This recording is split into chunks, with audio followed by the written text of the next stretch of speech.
पास पहुंचे।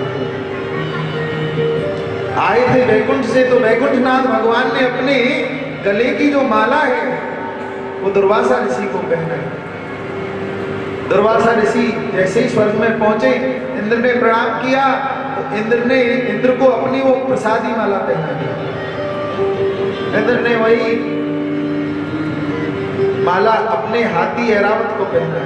अब हाथी का स्वभाव होता है, सूंड से खींची और पैरों में उसने कुचल दिया। अब तो दुर्वासा ऋषि को महाराज क्रोध आया, अरे भगवान की प्रसादी माला तुमने चरणों में गिरवा दी, जाओ तुम लक्ष्मी से भ्रष्ट हो जाओगे, तुम अपने पद से भ्रष्ट हो जाओगे, तुम्हारा जितना वैभव है सब नष्ट हो जाएगा। ये कथा शिक्षा दे रही है, भगवान की चढ़ी हुई कोई भी प्रसादी वस्तु हो कभी पैरों में नहीं आनी चाहिए। और यदि पैरों में आती है तो वो व्यक्ति अपने धन संपत्ति ऐश्वर्य से भ्रष्ट हो जाता है, सब कुछ लुट जाता है। यहां पर महाराज दुर्वासा ऋषि के श्राप के द्वारा दैत्यों ने स्वर्ग पर आक्रमण कर दिया और राजा बलि जो थे वो स्वर्ग के राजा बने। स्वर्ग के राजा बनते ही देवता मारे मारे फिरने लगे। भगवान की शरण में पहुंचे, महाराज क्या करें? तो यहां पर भगवान ने कहा चिंता मत करो, तुम अपने भाई दैत्यों से दोस्ती कर लो, क्योंकि वो भी तुम्हारे एक ही पिता है, माता ही अलग अलग है बस। भाई दिति के दैत्य और अदिति के देवता, तो तुम उनसे दोस्ती कर लो, मित्रता करो और समुद्र का मंथन करो।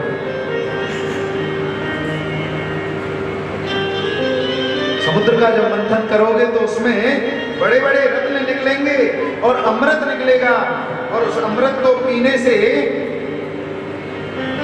तुम अमर हो जाओगे, तुम फिर दोबारा आक्रमण कर देना, दैत्यों को जीत लेना। बस ये बात सुनते ही अहिंसकवत न्याय से संधि कर ली, समुद्र मंथन किया गया। और जब समुद्र मंथन हुआ तो सबसे पहले उसमें कालकूट नाम का विष निकला।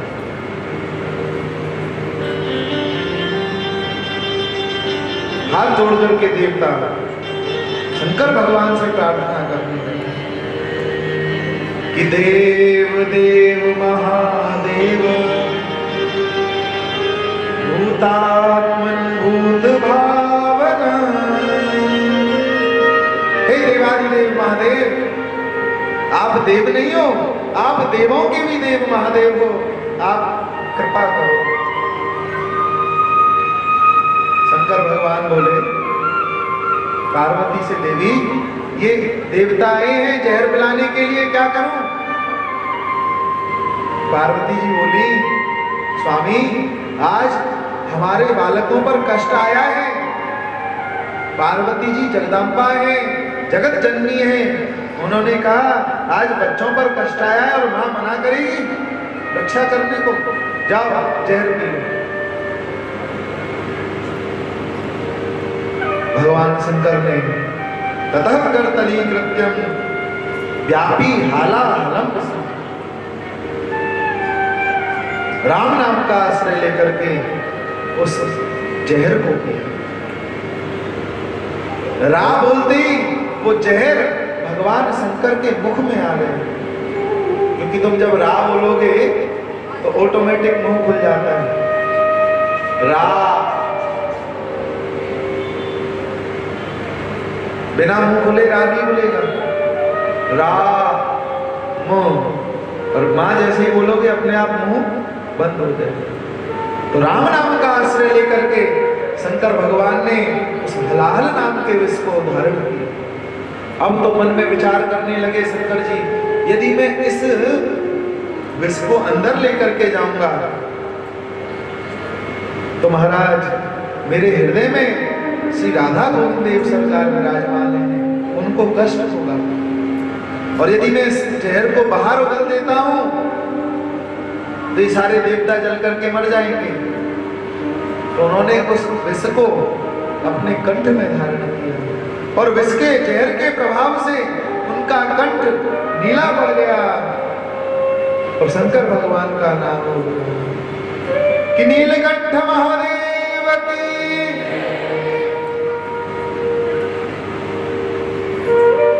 ध्यान रखना, देवता दौड़े दौड़े गए, महाराज हमने समुद्र मंथन पे आज प्रारंभ किया था, समुद्र मंथन करते करते वो जो मंदराचल पर्वत है वो नीचे जा रहा है, आप कृपा करो। भगवान के पीठ में खुजली मच रही है, ऐसा भागवत में लिखा है। तो भगवान अपनी पीठ की खुजली को मिटाने के लिए उस मंदराचल के नीचे आकर के विराजमान हुए और कछुए का रूप धारण करके भगवान ने उस मंदराचल पर्वत को अपनी पीठ पर धारण किया। बोलो कच्छप भगवान की। कच्छप के रूप में। अच्छा, जब पीठ में खुजली मचती है तो कोई व्यक्ति यदि खुजलाने लगे, बढ़िया नींद आती है, खुजवाते खुजवाते नींद आ जाती है। जैसे ही भगवान की खुजली मिटना प्रारंभ हुआ, भगवान को नींद आई और भगवान को नींद आने से भगवान की सांस जैसे ही जोर से चली तो उस सांस के प्रभाव से आज तक समुद्र में लहरें उठती हैं, आज तक ज्वार भाटा आता है केवल उसी सांस के प्रभाव से। अब लगाओ भगवान कितने सामर्थ्यशाली हैं। देवता कहने लगे महाराज हलाहल विष निकला है, क्या करें? आप तो कह रहे अमृत निकलेगा। भगवान ने कहा चिंता क्यों करते हो? भगवान यहां शिक्षा दे रहे हैं जीव को, सारी कथाएं हमारे ऊपर हैं।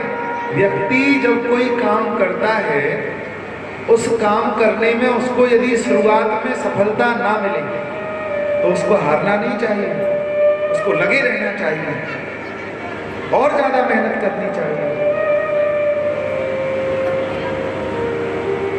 क्योंकि मेहनत जब व्यक्ति करता है, कोई व्यापार नया खोला, उसमें शुरुआत में यदि घाटा हो जाए तो व्यापार बंद नहीं करना चाहिए, थोड़े दिन और चला के देखना चाहिए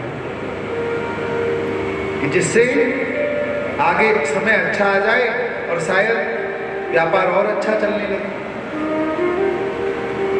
जैसे बच्चा कोई कंपटीशन का एग्जाम देता है तो उस एग्जाम में यदि एक आध अटेम्प्ट में फेल हो जाए तो उसको हारना नहीं चाहिए, उसको ये सोचना चाहिए कि मेरी कोई कमी रह गई, और ज्यादा मेहनत करके उसको एग्जाम देना चाहिए। ये कथा शिक्षा दे रही है। भगवान ने कहा चिंता मत करो, तुम और मेहनत करो। तो महाराज दैत्यों ने मिलकर के दोबारा जब मंथन प्रारंभ किया, अब इसका आध्यात्मिक अर्थ भी है। ये मंथन किसी और का नहीं, हमारे मन का मंथन है। एक तरफ बुराई रूपी दैत्य हैं, एक तरफ भलाई रूपी देवता है। जब बुराइयों का और भलाई का दोनों का जब हम मंथन करेंगे तब उसमें सबसे पहले विषय वासना रूपी जहर बाहर निकलेगा और तब जाकर के अमृत रूपी कृष्ण की हमारे हृदय में प्रवृत्ति होगी। कृष्ण अमृत स्वरूप है, रस रूप है। मंथन प्रारंभ किया, कामधेनु गाय निकली, वो कामधेनु गाय ऋषियों को दी गई। चंद्रमा निकला तो जो विष को पीता है उसी के मस्तक पर चंद्रमा सुशोभित होता है। चंद्रमा शीतलता प्रदान करता है। जो व्यक्ति कहते ना बुराइयां सहन कर लेता है, जो व्यक्ति सहनशील होता है उसी के मन में सदा शीतलता रहती है। चंद्रमा शीतलता का प्रतीक है। चंद्रमा शंकर भगवान को दिया है। उच्चैःश्रवा घोड़ा निकला। देवता कहने लगे महाराज घोड़ा निकला है, हम लेंगे। भगवान ने कहा त्याग में शांति होती है, चुपचाप बैठे रहो, दे दो दैत्यों को। राजा बलि को दे दिया। फिर महाराज ऐरावत हाथी निकला, वो देवताओं को दिया गया। कौस्तुभ मणि निकली, वो भगवान नारायण के हृदय में आई। ब्रह्मादिक अप्सरा जो निकली, कल्प वृक्ष निकला, उसको स्वर्ग में स्थापित किया गया। और फिर लक्ष्मी जी प्रकट हुई कि ततश्चाविर्भूत साक्षात् श्री रमा भगवत परा रंजयन्ति दिशः कान्त्या विद्युत सोदामणि यथा। लक्ष्मी जी का प्रागट्य हुआ। और ये श्लोक जो है, जिन लोगों को लक्ष्मी प्राप्ति करनी है, इस श्लोक का डेली पाठ किया कर, एक माला इसी श्लोक की किया कर। और बहुत लोग महाराज कहां तक कहें, इस श्लोक के बड़े बड़े अनुष्ठान बैठाते लक्ष्मी प्राप्ति के लिए। लक्ष्मी का प्रागट्य हुआ। लक्ष्मी ने नारायण का वर्ण किया, भगवान नारायण के साथ विवाह किया। उसके बाद वारुणी निकली, मदिरा, उसको दैत्यों को दिया गया। और अंत में धन्वंतरी भगवान अमृत कलश लेकर के प्रकट हुए। बोलो धन्वंतरी भगवान की। अब तो अमृत कलश को देखते ही महाराज हलचल हो गई। कभी देवता छीनने लगे, कभी दैत्य छीनने लगे। तो उस छीना झपटी में उस अमृत के कुंभ से 4 बूंदें टपकी। और जहां जहां वो 4 बूंदें टपकी और जिन जिन मुहूर्तों में टपकी, उन मुहूर्तों में आज भी कुंभ लग रहा है। अमृत के कुंभ से छीना झपटी में बूंदें टपकी। कहां कहां? हरिद्वार में, प्रयाग में, इलाहाबाद से दूर में, अवंतिकापुरी उज्जैन में और नासिक में। 4 जगह बूंद टपकी। अब तो देवता दौड़े दौड़े गए महाराज, दैत्य हमसे छुड़ा ले गए। तो भगवान ने दैत्यों को मोहित करने के लिए मोहिनी रूप धारण किया। बोलिए मोहिनी भगवान की। मोहिनी रूप इतना सुंदर कि महाराज अच्छे अच्छे उस रूप को देख करके मोहित हो जाए।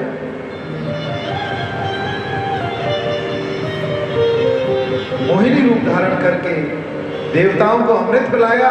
उन देवताओं की पंगत में आकर के एक दैत्य बैठ गया जिसका नाम था राहु।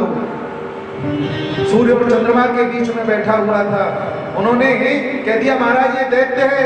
सुदर्शन चक्र आया, राहु का सिर धड़ से अलग हुआ और वही राहु अमृत पीने के कारण अमर हो गया और राहु और केतु के नाम से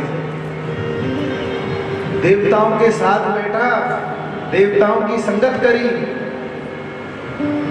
इसीलिए आज भी देवताओं में उसकी पूजा होती है। संगत को सुधारो। संगत जितनी अच्छी होगी, जैसा संग वैसा रंग। बड़ा भारी देवासुर संग्राम हुआ महाराज। इधर देवासुर संग्राम में देवताओं ने अमृत पी लिया था तो राजा बलि को मार दिया। राजा बलि मर गए। जैसे ही दैत्यों के गुरु शुक्राचार्य जी को पता चला कि राजा बलि मार दिया तो उसके मृत शरीर को उठा लाए और संजीवनी विद्या से उसको दोबारा जिंदा कर दिया शुक्राचार्य जी। और यहाँ पर शुक्राचार्य जी ने उस राजा बलि को समझाया, यदि तुम्हें देवताओं को जीतना है तो 3 बातों को जीवन में अपनाओ। कौन कौन सी 3 बातें? गौ सेवा और महाराज संत सेवा और ब्राह्मण सेवा। 3 बातों को जो व्यक्ति जीवन में अपना लेता है वो सारे विश्व को जीत सकता है। गाय की सेवा जरूर करनी चाहिए। गावो विश्वस्व माता, गाय विश्व की माता है। 33 करोड़ देवी देवता उस गाय में विराजमान है। और जब तक तुम गाय की सेवा नहीं करोगे तो गोविंद की कृपा भी नहीं मिल सकती।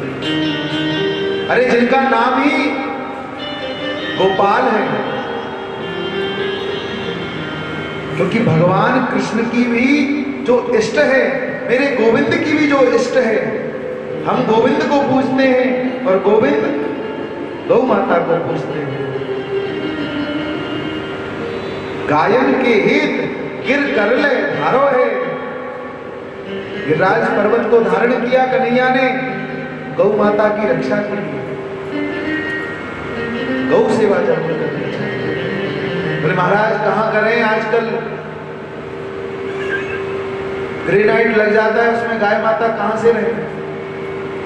ऐसी सेवा यदि तुम घर नहीं कर सकते हो तो नित्य प्रति गौ ग्रास निकालना चाहिए। गाय के निमित्त अपने भोजन करने से पहले गौ ग्रास निकालो। गाय के लिए रोटी, यदि रोटी बना के बोले महाराज गाय तो दिखती नहीं है, कहां खिलाएं, तो गाय के निमित्त अपने भोजन करने से पहले कुछ अंश, कुछ पैसे गाय के लिए निकाल करके रखें। और जब इकट्ठे हो जाएं, उनको कहीं आसपास जो गौशाला हो, जहां गाय की सेवा होती हो, वहां जाकर के दें। आज राजा बलि ने गौ सेवा करी और शुक्राचार्य जी ने कह दिया जा आज तू आक्रमण कर दे, तेरी विजय होगी। इधर महाराज राजा बलि ने जैसे ही आक्रमण किया, अब देवता तो अमर थे, पर देवता अमर तो हैं पर बहुत बड़े डरपोक हैं, हार करके भाग गए। और राजा बलि स्वर्ग का राजा बन गया, त्रिलोकी का राजा बनकर के रहने लगा। इधर देवता मारे मारे फिरने लगे। और बालक के ऊपर जब कष्ट आता है तो सबसे ज्यादा दुख मां को होता है। महाराज मां की महिमा कहीं तक कहें, कहते ना, यदि समुद्र की स्याही करी जाए और वृक्षों की लेखनी करी जाए तो भी मां के गुण कोई नहीं लिख सकता।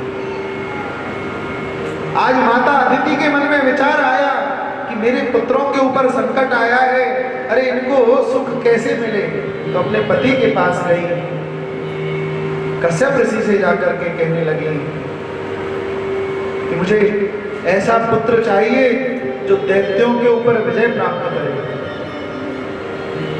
कश्यप ऋषि ने समझाया, देवी कोई किसी का नहीं है,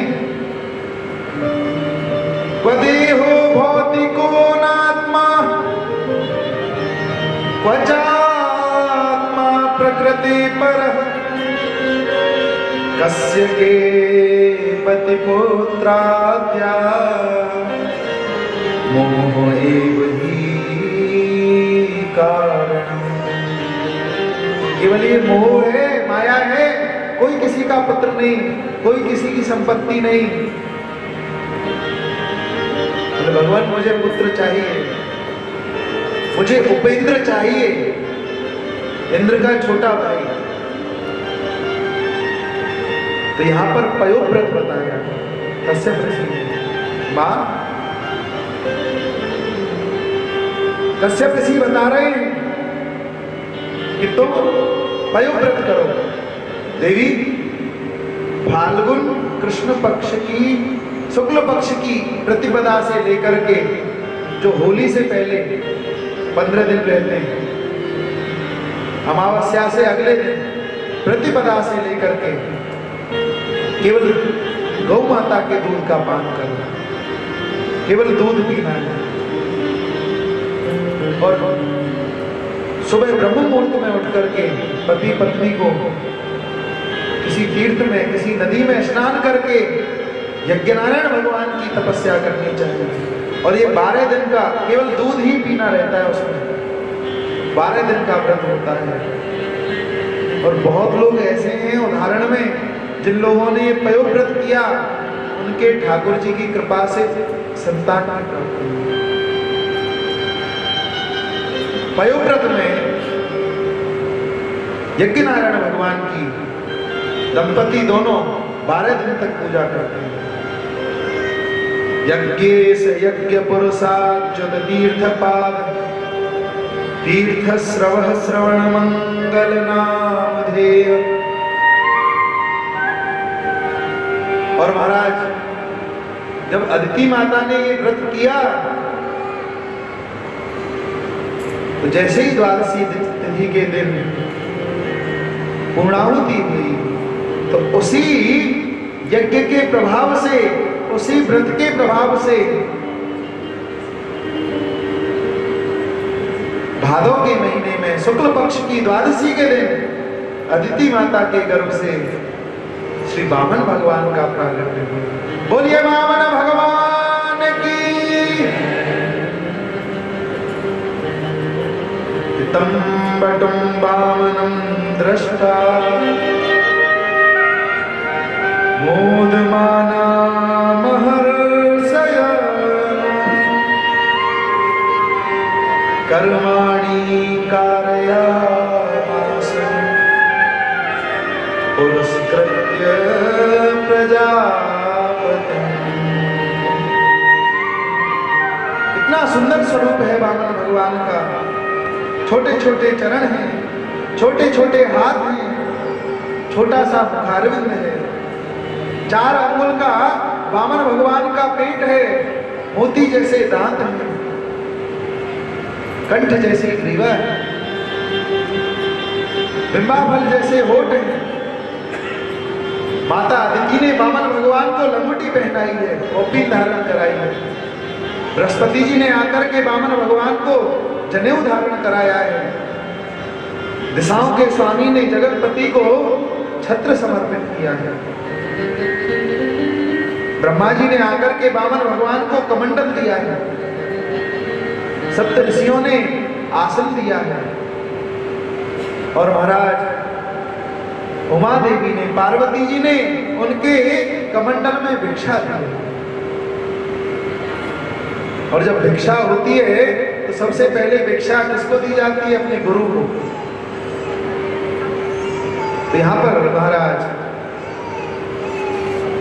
बृहस्पति जी ने कह दिया मुझे ऐसी वैसी भिक्षा नहीं चाहिए, मुझे त्रिलोकी का राज्य चाहिए। जाओ उस राजा बलि के यहाँ और उससे त्रिलोकी का राज्य जीत करके मुझे भिक्षा दो। अब तो वामन भगवान महाराज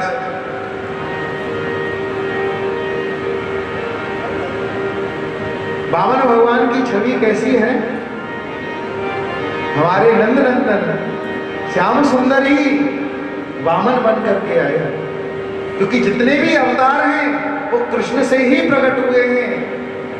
आप गर्ग संहिता पढ़ो तो उस गर्ग संहिता में वर्णन आता है। और ठाकुर जी की झांकी कैसी है?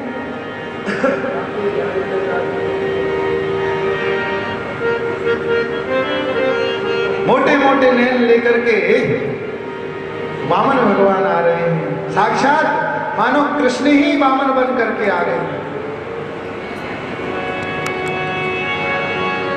कि बांके बिहारी कजरारे मोटे मोटे तेरे हाय नजर ना लग जाए, नजर ना लग जाए, नजर ना लग जाए। बांके बिहारी कजरारे मोटे मोटे तेरे हाय नजर ना लग जाए, नजर ना लग जाए, नजर ना लग जाए।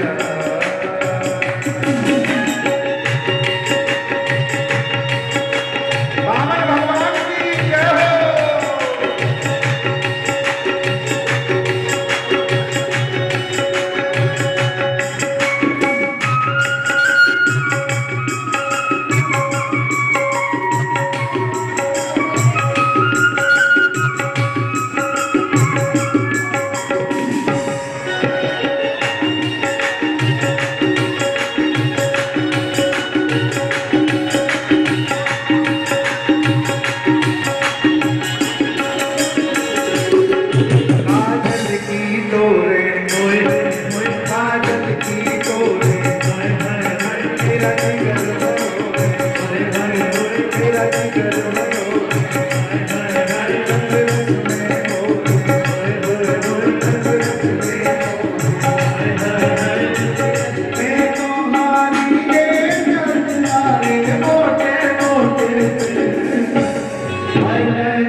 काजल की डोरे काजल की डोरे मेरा जिगर मरोड़े मेरा जिगर मरोड़े रंग में डोरे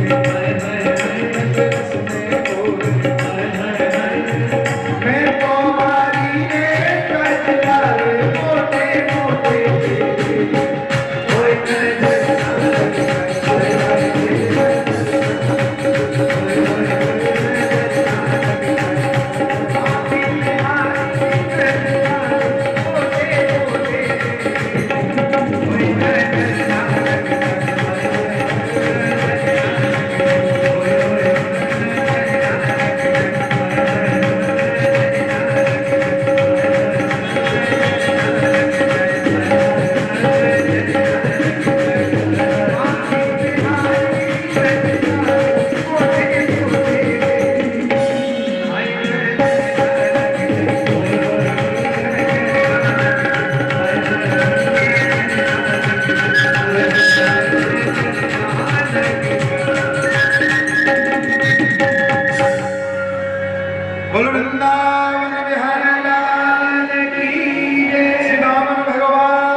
वामन भगवान का इतना सुंदर स्वरूप लेके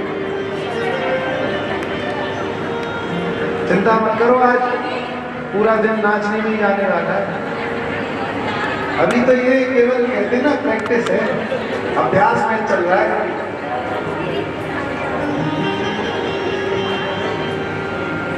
महाराज वामन भगवान राजा बलि के द्वार पर पहुंचे। राजा बलि यज्ञ कर रहा था। उसने देखा जितना सुंदर बालक मेरे दरवाजे पर, मेरे द्वार पर भिक्षा लेने के लिए आया है। हाथ जोड़ करके खड़ा हो गया। स्वागतम ते नमस्तुभ्यं ब्रह्मन् किं करवाम ते ब्रह्मर्षीणां तपः साक्षात् मन्ये त्वां।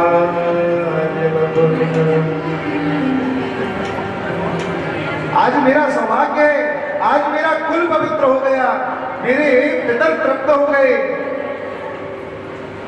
भगवान आपका बहुत बहुत स्वागत है। साक्षात आगे ही वपु धारण करके मेरे दरवाजे पर आए, मेरे द्वार पर आए। मैं आपकी क्या सेवा करूं, मैं आपको क्या दूं? गां कांचनं गुणवद्धामृष्टं दधान्नमेयं तवा विप्रकन्या। भगवान आप कहें तो मैं आपको गौदान कर दूं, या सोना चांदी हीरा जवाहरात दान करूं? क्या चाहिए आपको? मुझे ऐसा देखने में लगता है आपकी जो अवस्था है, शायद आपका अभी विवाह नहीं हुआ, तो किसी ब्राह्मणी कन्या से आपका विवाह करवा दो। वामन भगवान बोले हाँ भैया, विवाह तो अभी हुआ नहीं है, पर तुम मुझे ये बताओ, यदि विवाह हो गया तो विवाह होने पर भैया ये कथा जो है भूमिदान की कथा है। राजा बलि भूमिदान करने वाले हैं, तो आप राजा बलि से पहले ही दानवीर बन जाओ, थोड़ा थोड़ा भूमि का दान कर दो, 50-50 ग्राम आगे सरक आओ, जिससे और भी लोग जो आने वाले हैं उनको भी जगह मिल जाए। थोड़े थोड़े आगे सरक आओ।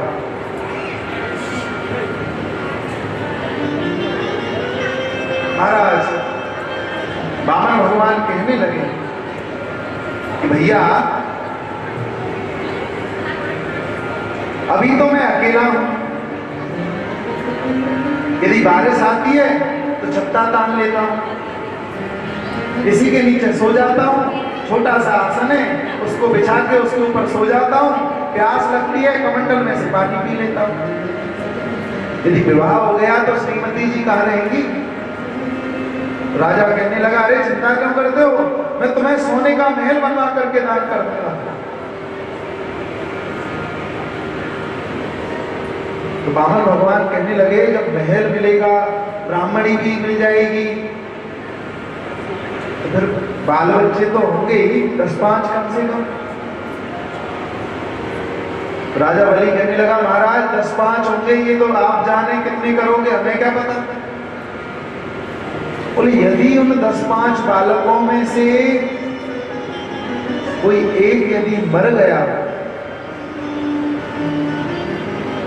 तो फिर रोना पड़ेगा।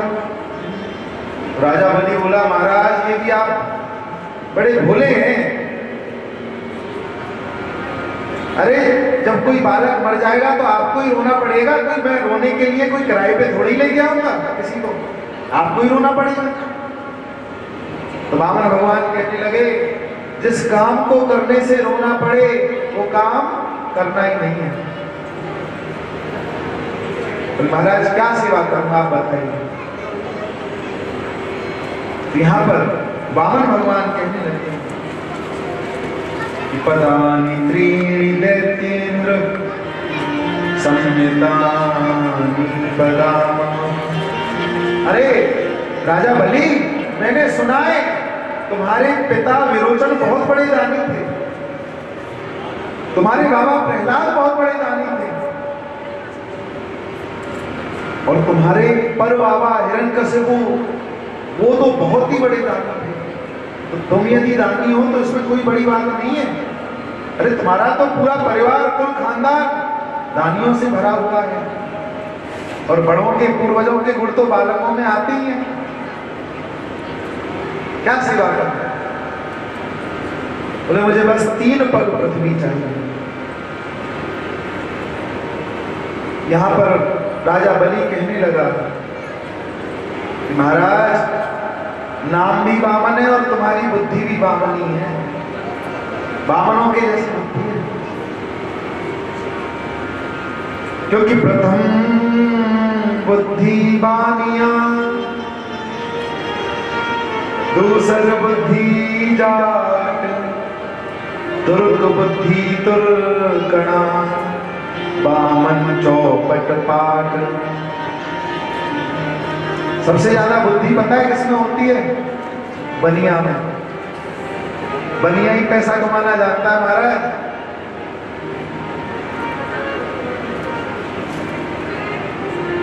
एक छोटा सा बनिया का बालक था,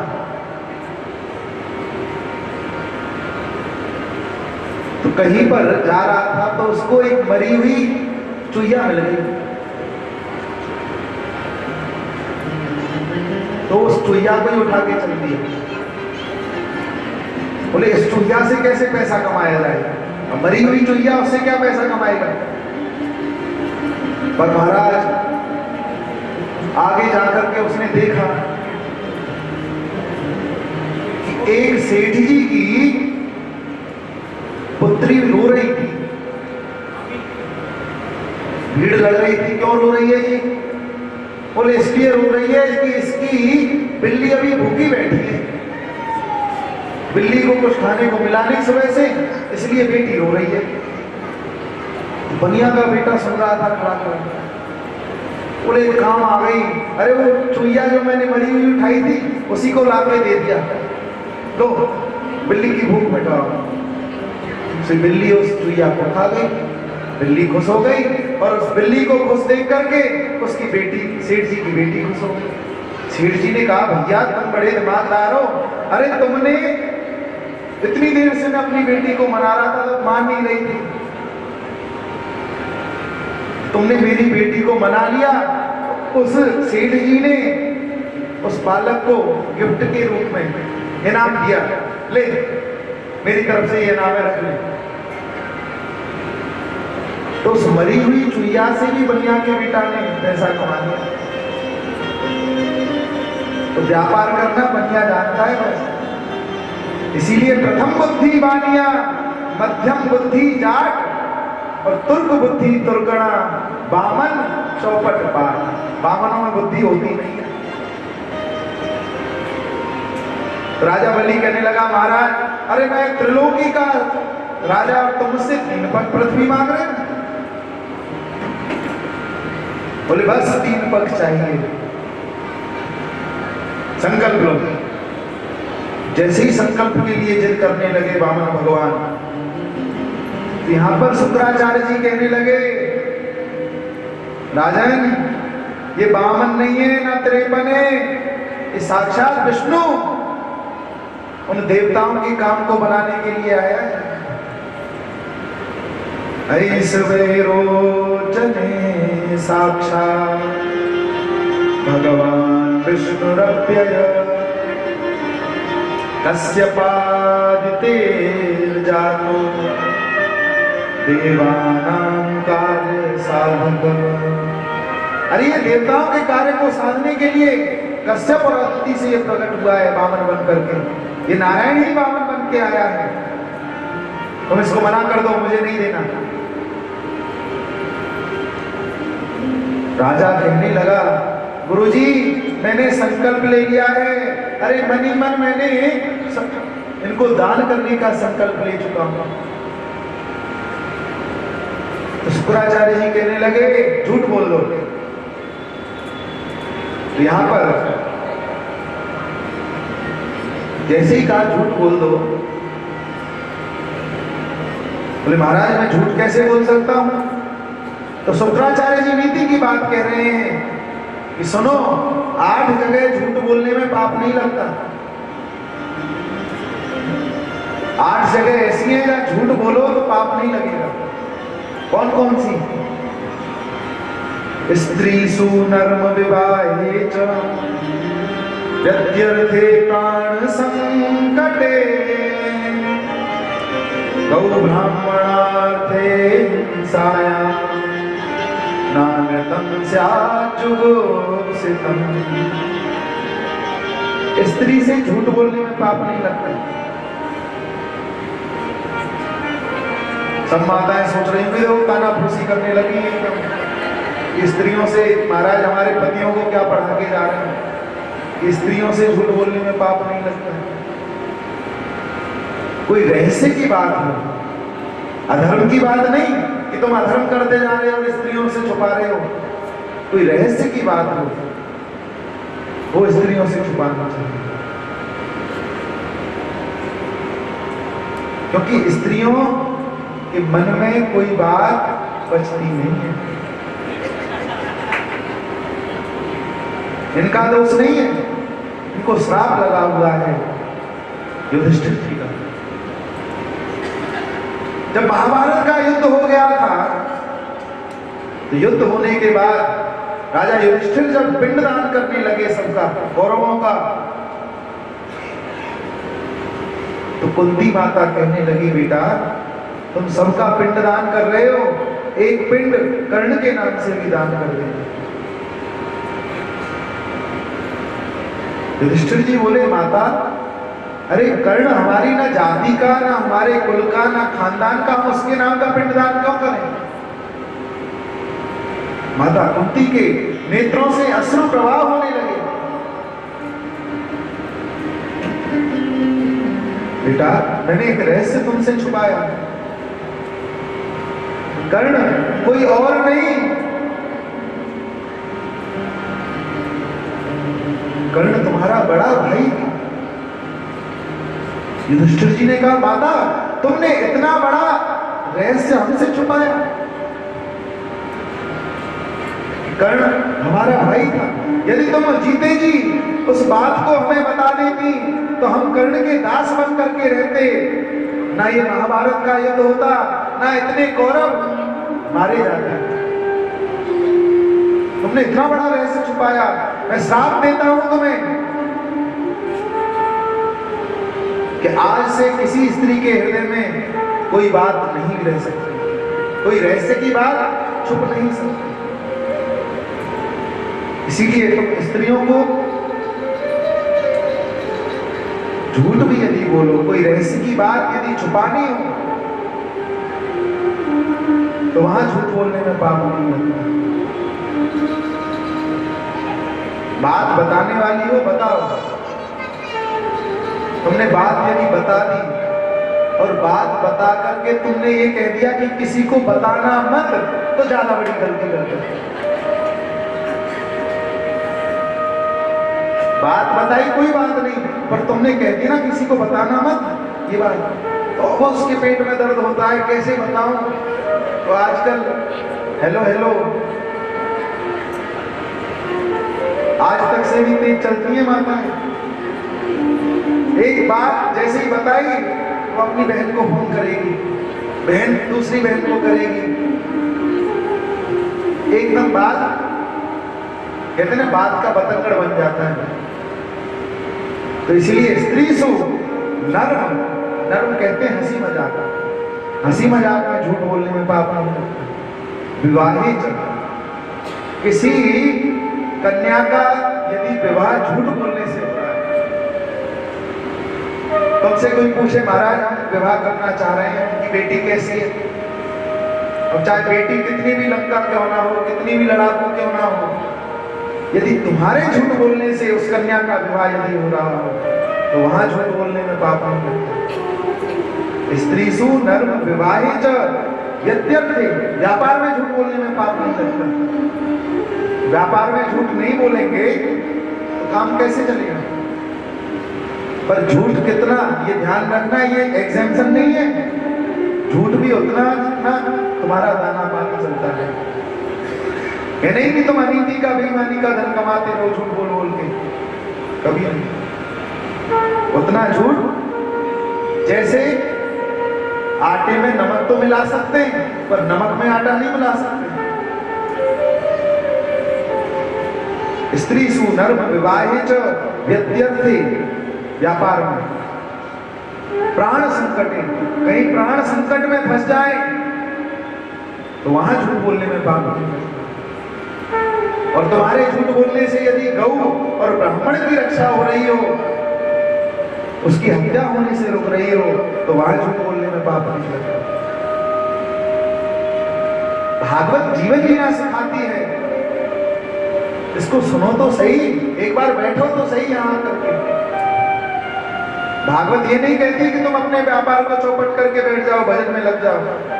व्यापार करना सिखा रही है भागवत। झूठ बोलो लिमिट में, कहां कहां 8 जगह झूठ बोलना चाहिए बस, बाकी और ये नहीं है कि तुम झूठ ही झूठ बोलते रहो। जब तक तुम सत्य का आचरण नहीं करोगे तब तक तुम्हें सत्यनारायण की प्राप्ति नहीं हो सकती। भगवान खुद सत्य स्वरूप है। राजा बलि को समझाने लगे गुरु जी, पर राजा बलि नहीं माना। राजा बलि ने मन में विचार किया कि गुरुजी कह तो रहे हैं, पर मैंने मन ही मन संकल्प कर लिया है, और संकल्प करने पर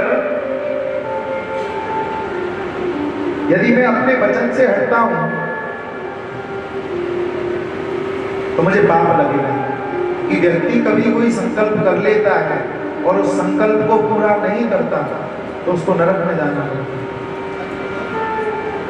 दूसरी बात, गुरुजी की मैं आज्ञा का उल्लंघन कर रहा हूं, गुरुजी मुझे श्राप दे चुके हैं कि तो श्री से भ्रष्ट हो जाएगा यदि मेरी बात नहीं मानेगा। तो जब श्री से भ्रष्ट होना ही है, पद से भ्रष्ट होना ही है, तो क्यों ना मैं नारायण के चरणों में सब कुछ अर्पित कर दूं। और तीसरी बात, ये जब नारायण है ये राजी राजी ले लेंगे, यदि मैं राजी राजी नहीं दूंगा तो मुझे मार के ले लेंगे, क्योंकि ये सर्व सामर्थ्यवान है। बस महाराज जैसे ही संकल्प लिया,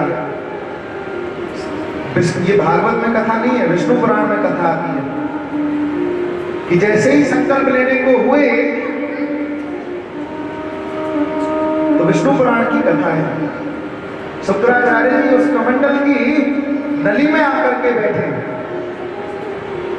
नली में बैठते ही जैसे ही जल रुका, भगवान नारायण समझ गए, वामन भगवान समझ गए इसमें कुछ अड़ गया है।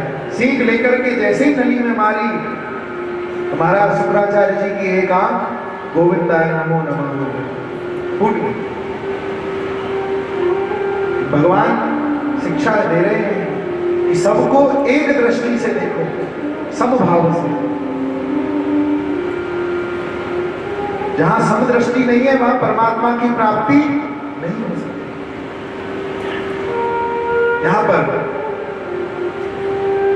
जैसे ही संकल्प लिया, संकल्प लेते ही उन वामन भगवान का विराट स्वरूप हो गया।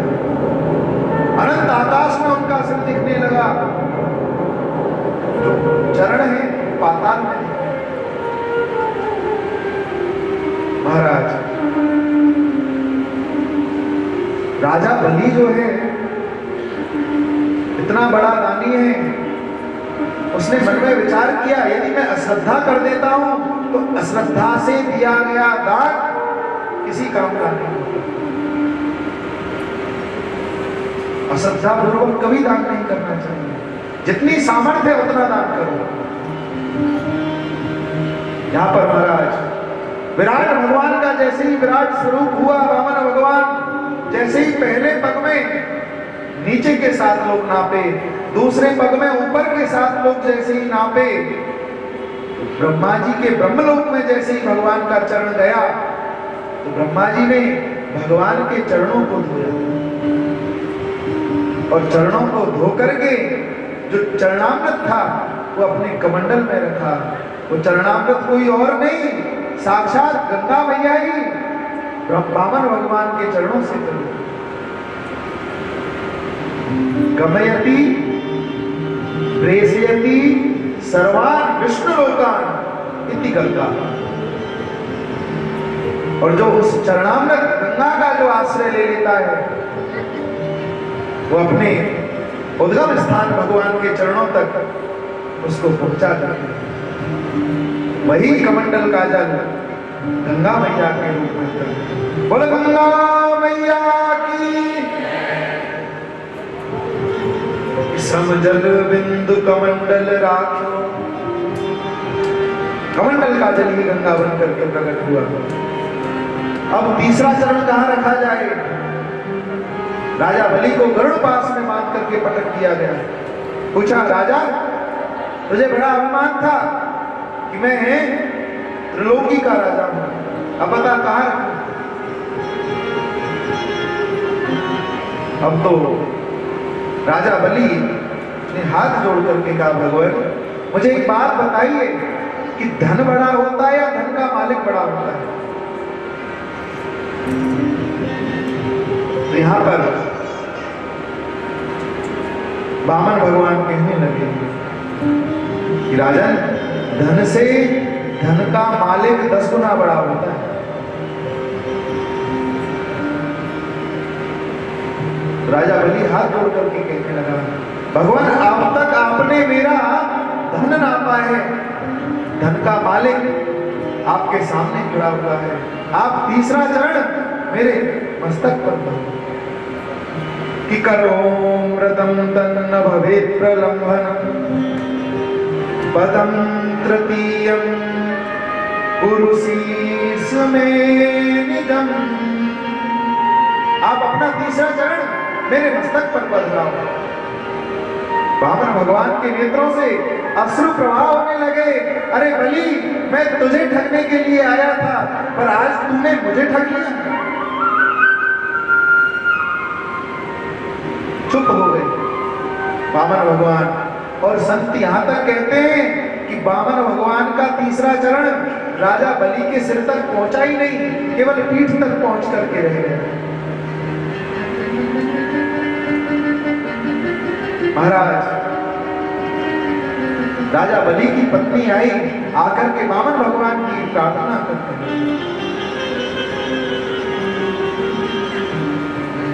ध्यान देना पत्नी भी भक्तिमती तभी मिलती है जब गोविंद की कृपा होती है। कि दुर्लभ हो वैष्णवो राजा, दुर्लभ हो विप्र वैष्णवा, दुर्लभ हो वैष्णवी नारी, अति दुर्लभ दुर्लभ। वैष्णवी भक्ति कहते ना, जिसके अंदर भक्ति भरी हुई हो ऐसी पत्नी भी लोगों को बड़े भाग्य से मिलती है। अब स्कंद पुराण में एक कथा आती है, राजा बलि जो है, भागवत में नहीं है ये कथा, स्कंद पुराण की कथा है कि राजा बलि पूर्व जन्म में एक शराबी था और शराब पी करके एक वेश्या के पास जा रहा था। वेश्या के पास कुछ सामग्री लेकर के जा रहा था और शराब के नशे में उसको एक ऐसी जोर की ठोकर लगी कि उसके हाथ की जो सामग्री थी, फल फूल मिठाई जो वेश्या के लिए ले जा रहा था, गलती से वहां रास्ते में बने हुए शिवलिंग पे चढ़ गए। ठोकर ऐसी लगी कि वो जो सामग्री थी वो जाकर के शंकर जी के ऊपर चढ़ गई। उसी सामग्री के चढ़ने से उस शराबी को एक दिन के लिए इंद्रपद मिला। उस शराबी ने मन में विचार किया, मैंने गलती से सामग्री चढ़ा दी तो मुझे एक दिन के लिए इंद्रपद मिला है, और यदि मैं प्रेम से सद्भावना से दान करूंगा तो मुझे कितना पुण्य मिलेगा। तो उस एक दिन के कार्यकाल में उस शराबी ने इंद्र बने हुए पर स्वर्ग की जितनी वस्तुएं सब दान कर दी। ऐरावत हाथी अगस्त ऋषि को दान कर दिया, और चैश्रवा घोड़ा विश्वामित्र ऋषि को दान कर दिया, कामधेनु गाय वशिष्ठ ऋषि को दान कर दी। और महाराज कहां तक कहें, जब स्वर्ग की सारी संपत्ति दान करी तो उसी दान के प्रभाव से वो शराबी राजा बलि बनकर के प्रकट हुआ। और ध्यान देना, दान की जगह पर राजा बलि का नाम सबसे पहले लिया जाता है। जो आदमी अपने प्राणों का भी दान कर देता है तो उसका नाम भी बलिदान कहलाता है, कि उसने अपने प्राणों का बलिदान कर दिया। प्रहलाद जी महाराज आए, आकर के भगवान की प्रार्थना करने लगे, अरे भगवान आपने आज मेरे इस पौत्र पर बड़ी कृपा करी, ये सारा संसार ये आपकी कृपा से ही चलता है। हे भगवान, आपने इतनी बड़ी कृपा करी, ये संसार में जो भी काम होता है ये सब करते तो आप हो, पर नाम किसी और का हो जाता है। भगवान, आपने इस राजा बलि को जो त्रिलोकी का राजा बनाया, ये आपकी बहुत बड़ी कृपा थी, और आपने इसके त्रिलोकी के राज्य को छीन लिया, उसमें आपकी बहुत बड़ी कृपा है कि आप ही सब कुछ करते हो, नाम इंसान का कर देते हो। यहाँ जी कथा कौन करा रहा है? बोले फलाने फलाने जी कथा करा रहे हैं कि मेरा आपकी कृपा से सब काम हो रहा,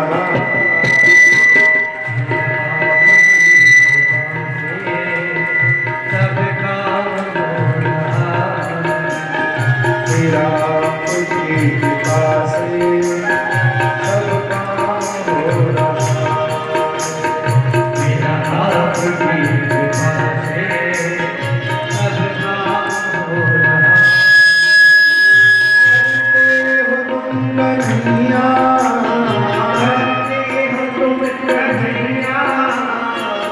करते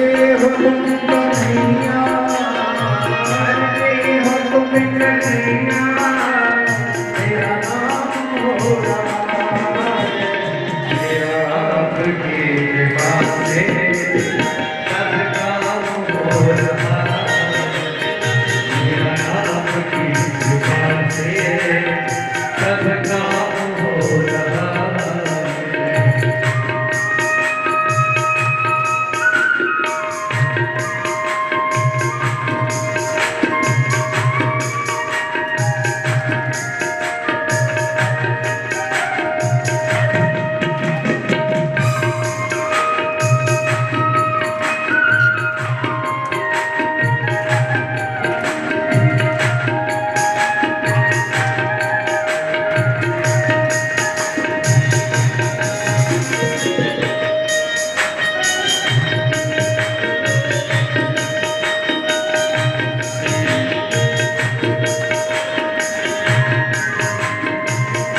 नाव चल रही है।